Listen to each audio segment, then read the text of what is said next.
आज से 5-6 माह पहले रशिया के फॉरेन मिनिस्टर पाकिस्तान भी आए थे और भारत के अंदर भी गए थे और रशिया के फॉरेन मिनिस्टर ने ऐलान किया था कि हम पाकिस्तान को एडवांस हथियार देने जा रहे हैं। जाहिर सी बात है, भारत का एक बहुत बड़ा पार्टनर जब पाकिस्तान की तरफ आएगा तो भारत को तकलीफ तो होगी। लिहाजा उस वक्त से लेकर अब तक भारत ने कई डील्स पाकिस्तान के साथ की। जाहिर सी बात है कि पाकिस्तान ने अमेरिका के कैंप को छोड़ा है और सबसे बड़ा जो है पाकिस्तान को अब अलाय मिला है वो है रशिया और उसके पास हथियार बहुत खतरनाक है। अब इंडिया वाले ये कहते हैं कि चाइना तो चलो ठीक है, हम चाइना को किसी न किसी तरीके से कंटेन कर सकते हैं, चाइना के हथियारों को जो पाकिस्तान के पास है उनको हम कंटेन कर सकते हैं, लेकिन अगर रशिया पाकिस्तान को हथियार देना शुरू कर दे तो हम उसको कभी भी कंटेन नहीं कर सकते। तो लिहाजा भारत ने एक बहुत बड़ी चाल चली है और वो चाल ये है कि रशिया और भारत ने एक एग्रीमेंट साइन किया है जिसका नाम है reciprocal exchange of logistic agreement. इसके तहत भारत रशिया के नेवल बेसिस इस्तेमाल करेगा। भारत के जो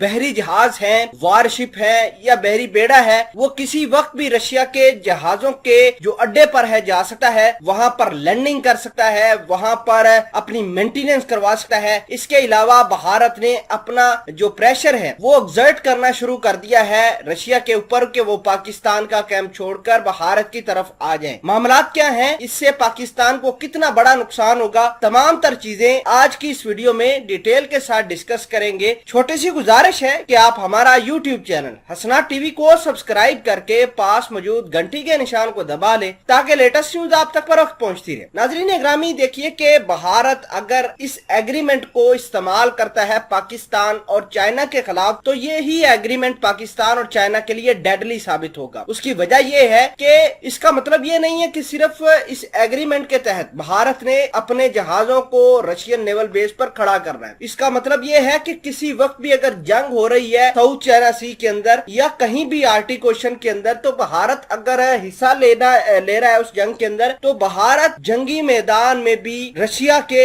नेवल बेसिस जो हैं वो इस्तेमाल कर पाएगा। इसके अलावा जो भी वेपन्स हैं, जो भी फजाई ठिकाने हैं, उसकी भी बात चल रही है कि भारत आने वाले दिनों के अंदर रशिया के साथ ये एग्रीमेंट भी करेगा कि उनके हथियार, उनके एयरपोर्ट्स, उनके एयर बेसिस, उनके जहाज भी इस्तेमाल कर पाएगा। अब देखिए कि इस तमाम तर चीज से भारत ने पाकिस्तान को आउट क्लास किया है, क्योंकि रशिया ने पाकिस्तान को कोई खतरनाक हथियार नहीं दिया जिसकी वो बात कर रहे थे, जिसके उसके फॉरेन मिनिस्टर बात कर रहे थे। और भारत ने ये डील होने से पहले ही अपने आप को सॉलिडिफाई किया है और उधर तालिबान जो है उन्होंने भी सारा का सारा अपने हाथ में कंट्रोल ले लिया है, जिसके बाद भारत, रशिया और भारत जैसे दीगर लाइकली माइंडेड जो मुल्क है वो अब तालिबान को भी प्रेशराइज करेंगे और रशिया को दूर ले जाने की भारत कोशिश कर रहा है कि तालिबान, पाकिस्तान, चाइना, रशिया का नेक्सिस ही ना बने। जाहिर सी बात है, अगर नेक्सिस नहीं बनेगा, रशिया यहाँ से निकल जाएगा तो उस नेक्सिस को बहुत बड़ा धचका लगेगा। अमेरिका के सामने बहुत कम चांसेस है कि वो फाइनेंशियली, मिलिटरली एग्जिस्ट कर सके।